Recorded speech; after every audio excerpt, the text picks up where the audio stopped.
అయితే జయసింహ గారు ఇప్పుడు 'కల్కి' మూవీ చూసిన తరువాత మళ్ళీ ఇంకొక క్వెషన్ బాగా నడుస్తుంది. 'అర్జునుడు గొప్ప, కర్ణుడు గొప్ప' అంటే ఏం చెప్తారు సార్ మీరు? మహాభారతం ఏం చెప్పింది? అంటే ఇప్పుడు నేను చెప్పింది విని కామెంట్స్‌లో నన్ను ఎవరైనా తిట్టినా సరే, నేను చెప్పేదేంటంటే కర్ణుడు చెడ్డవాడు. అనవసరం ప్రయాస. కర్ణుడు గొప్పోడని, కర్ణుడు మంచివాడని, కర్ణుడిని ఏదో విధంగా హీరో చేద్దామని చెప్పేసి ట్రై చేయడం అనేది అనవసరపు శ్రమ.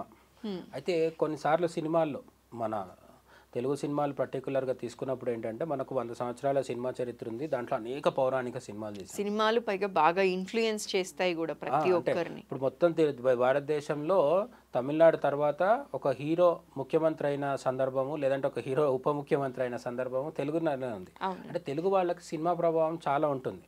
తప్పేం లేదు. సినిమాలు మంచి సినిమాలు ఉంటాయి, చెడు సినిమాలు ఉంటాయి.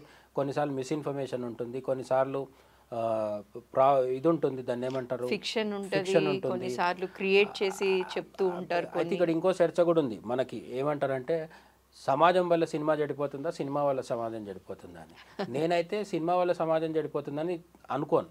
సినిమా వల్ల ఒక వ్యక్తి చెడిపోతాడు అక్కడో ఇక్కడో. బట్ సమాజం చెడిపోయినప్పుడే సినిమా కూడా మారుతూ వస్తుంది. సమాజం ఒప్పుకోవాలి కదా. ఒప్పుకోని సినిమాలు ఎట్లా తీస్తారు? ఇప్పుడు మీకు ఏదన్నా రొమాంటిక్ సినిమాలు తీసుకుంటే ఈ కాలం 2024లో ఒక అమ్మాయి అబ్బాయి డేటింగ్కి చూస్తున్నట్టు చూపిస్తే ఇప్పుడున్న ఆడియన్స్ ఒప్పుకుంటారు. ఎందుకు? సమాజంలో డేటింగ్ ఉంది కాబట్టి. సావిత్రి గారు కాలంలోనో భానుమతి కాలంలోనో హీరో హీరోయిన్ డేటింగ్ చేసినట్టు ఎందుకు చూపించలేదంటే అప్పుడు పెళ్లి తప్ప డేటింగ్ని యాక్సెప్ట్ చేసే సమాజం లేదు. లేదు. అట్లనే ఈ మధ్యకాలంలో మన డీజేటీలు లాంటి సినిమాలు తీసుకుంటే లిప్ లాక్లు ఇవన్నీ ఎక్కువైపోయినాయి. బట్ అప్పుడు ఎందుకు చూపించలేదు ఒక 30 ఇయర్స్ 50 ఇయర్స్ బ్యాక్ అంటే అప్పుడు సమాజం, అంటే సమాజం మారితే సినిమా మారుతుంది తప్ప సినిమా వచ్చి సమాజాన్ని ఏం బలవంతంగా మార్చదు. ఆ విషయం పక్కన పెడితే పౌరాణికాల్లో కూడా సమాజ ప్రభావం కొంత పడుతుంది.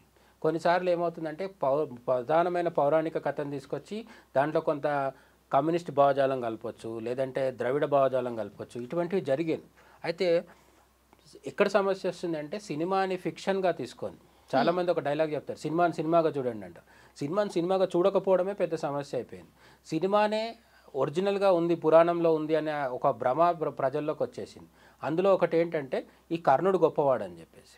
మనకు కొంత పెద్ద పెద్ద స్టార్ హీరోలు చేసిన సినిమాలు కావచ్చు, పెద్ద బ్లాక్ బస్టర్స్గా నిలిచిన పౌరాణికాలు కావచ్చు, అందులో కర్ణుణ్ణి ప్రధానంగా తీసుకొని చూపించడం వల్ల అప్పుడు ఆ రైటర్స్ ఏం చేస్తారంటే ఇప్పుడు మీరు ఒక నెగిటివ్ పాత్రను తీసుకొని దాన్ని గొప్పగా చెప్పాలని సినిమా తీయడం మొదలుపెట్టినప్పుడు ఆ నెగిటివ్ పాత్రలోంచే ఏదో ఒక గొప్ప తీసి చూపించాల్సి వస్తుంది. తప్పదు కదా.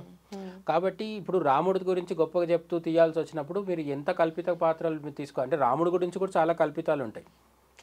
ఇప్పుడు మీకు ఏమంటారు, ఒక రాయి మీద కాలు పెడితే అహల్యగా మారింది అని చెప్తారు కదా. ఒరిజినల్ వాల్మీకి రామాయణంలో లేదు. అసలు అక్కడ ఆశ్రమంలో ఈయన వెళ్ళి కాలు పెట్టగానే ఆమెకు రూపం వచ్చింది అని చెప్తారు. అంటే ఆ పక్కన ఆమె అప్పటిదాకా నిరాకారంగా ఉన్న అహల్యాదేవి ఆకారంలోకి వస్తుంది. అంతే తప్ప ఈ రాయి ఇదంతా లేదు. ఈ రాయిని తర్వాత వాళ్ళు సృష్టించారనమాట. పైగా అహల్య ఎవరు అంటే గౌతముడి భార్య, అంటే ఆమె గురుపత్ని. రాముడికి అహల్య కాళ్ళు మొక్కిందని మన సినిమాల్లో చూపిస్తున్నారు. నిజంగా జరిగింది వాల్మీకి రామాయణంలో ఏంటి? రాముడు అహల్యాదేవి కాళ్ళు మొక్కాడు. ఈ విధంగా మార్పు జరిగినప్పుడు రాముడి దగ్గర జరిగితే నష్టం లేదు. ఎందుకంటే రాముడు మంచి పాత్ర కాబట్టి పెద్దగా విమర్శలు రావు. ఎప్పుడైతే కర్ణుణ్ణి, దుర్యోధనుణ్ణి ఇటువంటి పాత్రల్ని గొప్పవాళ్ళగా చూపించాలి, రావణాసురుణ్ణి చూపించాలనుకున్నప్పుడు దాన్ని వ్యతిరేకించే వాళ్ళు కూడా కొందరు ఉంటారు. ఎందుకు అంటే ఒరిజినల్గా మహాభారత రామాయణాల్లో అవి లేవు కాబట్టి. కర్ణుడి గురించి కూడా మహాభారతం తీసుకున్నప్పుడు కర్ణుడి కంటే అర్జునుడు గొప్ప. అంటే ఇప్పుడు మనం కల్కి సినిమాలో కూడా కృష్ణుడి పాత్ర చేత అర్జునుడి కంటే కృష్ణుడు గొప్పవాడని అర్థం వచ్చేలాగా ఒక సన్నివేశం ఉంది అని బయట మాట్లాడుకుంటున్నారు చాలామంది. డైరెక్టర్ ఉద్దేశం ఏదైనా అయి ఉండొచ్చు, వాళ్ళకి అర్జునుడిని తక్కువ చేసి చూపించాల్సిన ఉద్దేశం లేకపోయి ఉండొచ్చు. కానీ కొన్నిసార్లు జనాలు అర్థం చేసుకోవడం వేరేగా ఉంటుంది. అంటే ఇప్పుడు సైకాలజీలో ఏం చెప్తారంటే ఒక బిల్డింగ్కి ఒక కిటికీ ఉందనుకోండి, ఆ కిటికీలోంచి ఒకరు వచ్చి తొంగి చూస్తే ఒకరికి ఎదురుగున్న గ్రీన్ కలర్ చెట్లు కనిపించవచ్చు, ఇంకొకరికి కింద కనిపించే మురిక్కాలు కనిపించవచ్చు. ఏం చూస్తాం అనేది మన మీద ఆధారపడి ఉంటుంది. సో సినిమాలో కూడా ఏంటంటే డైరెక్టర్ ఏ ఉద్దేశంతోనే ఏదో తీస్తారు, బట్ వీళ్ళు అర్థం చేసుకోవడంలో కూడా కొన్నిసార్లు పొరపాట్లు ఉంటాయి. అట్లనే ప్రేక్షకులని దృష్టిలో పెట్టుకొని చాలా జాగ్రత్తగా తీయాల్సిన సినిమాలు కూడా ఉంటాయి. మీరు ఎప్పుడైతే ఇప్పుడు మీరు మార్వెల్ సినిమాటిక్ యూనివర్స్ తీసుకుంటే మన ఇంగ్లీష్ సినిమాలు సూపర్ మ్యాన్, స్పైడర్ మ్యాన్ అని తీస్తారు. వాళ్ళకి ఇబ్బంది లేదు. ఎందుకు అంటే సూపర్ మ్యాన్, స్పైడర్ మ్యాన్ అనేవాడు ఒక టోటల్లీ సృష్టింపబడ్డవాడు. కెప్టెన్ అమెరికా అయినా సరే ఇటువంటివన్నీ కల్పిత పాత్రలు. కల్పిత పాత్రలు ఉన్నప్పుడు మీకు ఇష్టానుసారం తీసుకోవచ్చు. మీరు ఎప్పుడైతే హీరో పాత్రకి కర్ణుడిని ప్రేరణగా తీసుకున్నామని చెప్పి ఆ తర్వాత అర్జునుడి కంటే గొప్పవాడు అన్నారనుకోండి, వెంటనే రియాక్షన్ కూడా వస్తుంది. అదే రియాక్షన్ ఇప్పుడు ప్రస్తుతం జరుగుతుంది. అయితే కర్ణుడు గొప్పవాడా అర్జునుడు గొప్పవాడా అంటే నిస్సందేహంగా అర్జునుడు గొప్పవాడు. ఎందుకు అంటే కర్ణుడు కూడా గొప్ప వీరుడు, బాణాలు బాగా వేయగలుగుతాడు, అతిరథుడు మహారథుడు అని చెప్తుంటారు. అయితే ఎంత గొప్పగా విద్య ఉన్నప్పటికీ వ్యక్తిత్వం ప్రధానం అనేది మన భారతదేశంలో ఎప్పుడు నమ్మే విషయం. యాక్చువల్లీ ఇక్కడ కల్కి మూవీలో కూడా ఎలా చూపించారు అంటే అతన్ని సెల్ఫిష్గానే చూపించారు, చెడు వైపు నిలబడినట్టే చూపించారు కర్ణుడిని. అయితే అర్జునుడిని చూపించినప్పుడు ఎందుకో తెలియదు కానీ ఈ క్వశ్చన్ బాగా ఇప్పుడు వస్తుంది అనమాట, కర్ణుడు గొప్ప అర్జునుడు గొప్ప అనేది. కర్ణుడిని చెడు పనులు చేసేవాడిగా సెల్ఫిష్గా చూపించడం వరకు డైరెక్టర్ మంచి పనే చేశాడు. ఎందుకంటే మహాభారత కాలంలో కూడా కర్ణుడు చేసిన అంటే ఏమంటారు, కర్ణుడు చేసిన దుర్మార్గాల వల్లే మహాభారతంలో అంత పెద్ద కురుక్షేత్ర యుద్ధం జరిగి సర్వనాశనం జరగడానికి కారణమైంది. ఎందుకు అంటే దుర్యోధనుడు చాలాసార్లు చెప్తాడు కూడా, ఏమని అంటే కేవలం నీ మీద నమ్మకంతో నేను యుద్ధానికి వెళ్తున్నాను అంటే. కర్ణుడు కానీ లేకపోయి ఉంటే దుర్యోధనుడు యుద్ధం చేసేవాడు కాదు. పైగా కర్ణుడు ప్రతి మాటికి చెప్తుంటాడు, నీకెందుకు నేను ఉన్నాను కదా పద అంటాడు యుద్ధానికి. కానీ కర్ణుడికి సరైన సమయంలో అస్త్రాలు గుర్తు రాకుండా శాపాలు ఉంటాయి. అతనికి దగ్గర అస్త్రం ఉన్నా కూడా ఆ అస్త్రం వేయడానికి కావాల్సిన మంత్రం ఉంటుంది. మామూలుగా మన వాళ్ళు ఏమనుకుంటారంటే సినిమాలు చూసి అస్త్రం అంటే కూడా ఒక బాణము దాంతో వేసేస్తారు అనుకుంటారు. రెండోది, ద్రౌపదికి అవమానం జరిగింది కూడా కర్ణుడి వల్లే. ఆ దుర్యోధనుడికి లేని ఆలోచన కల్పించింది కర్ణుడు. ద్రౌపదిని వివస్త్రం చేసి ఆమె బట్టలు ఆమె చీరలు లాగేసి అవమానించమని ప్రేరణ కలిగించి అతనికి ఆ ఆలోచన వచ్చేలాగా చేసింది కర్ణుడు. కాబట్టి కర్ణుడు ఏదో గొప్పవాడు, చాలా మంచి వ్యక్తిత్వం కలిగిన వాడు అనడానికి ఏం లేదు. దానం చేస్తాడు. దానం చేసినప్పుడు కూడా ఏంటి, ఇంద్రుడికి కవచకుండలాలు ఇస్తాడు. ఇచ్చినప్పుడు తను తిరిగి శక్తి ఆయుధం అని ఒకటి తీసుకుంటాడు.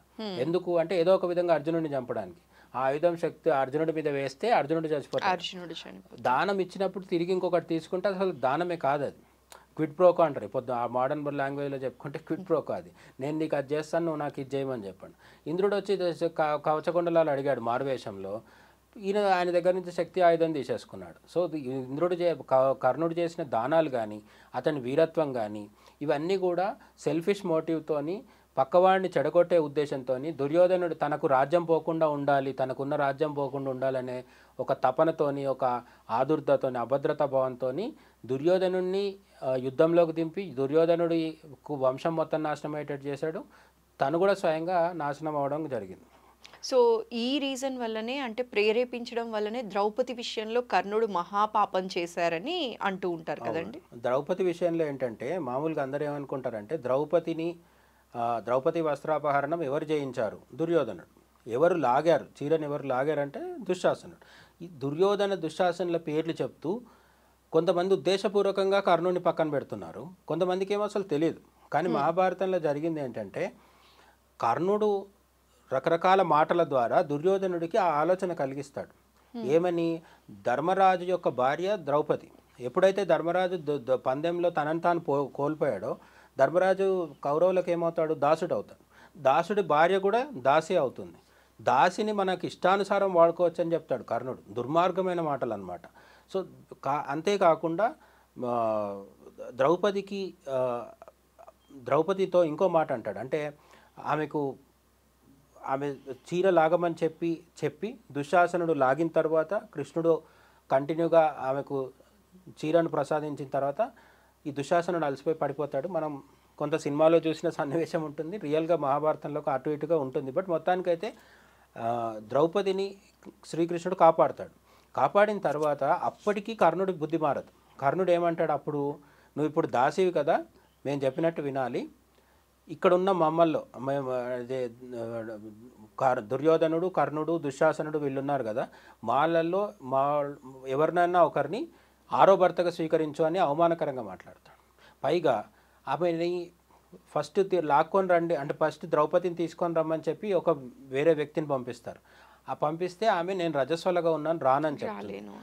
ఆమె మెన్సురేషన్లో ఉంటుంది, ఆమె చాలా ఇబ్బందికరమైన భౌతిక స్థితిలో ఉంటుంది, బ్లీడింగ్ జరుగుతున్న స్థితిలో. అటువంటి స్త్రీ మీద కూడా కరుణ చూపించకుండా లాక్కొని రా అని చెప్పింది కర్ణుడు. దుర్యోధనుడికి ఈ ఐడియాలు అన్నీ ఇచ్చింది కర్ణుడు. అంటే ద్రౌపది అవమానానికి 100% దుర్యోధనుడి కంటే కూడా కర్ణుడు కారణం. ఓకే. ఆమెని రకరకాలుగా ఇబ్బంది పెట్టినవాడు కర్ణుడు. పోనీ అంటే ద్రౌపదితోని ఇతనికి ఏమైనా నష్టం జరిగిందా జీవితంలో అంటే ఎప్పుడు ఏం జరగలేదు. కేవలం అసూయతోని ద్వేషంతోని ఈ పనులన్నీ చేశాడు.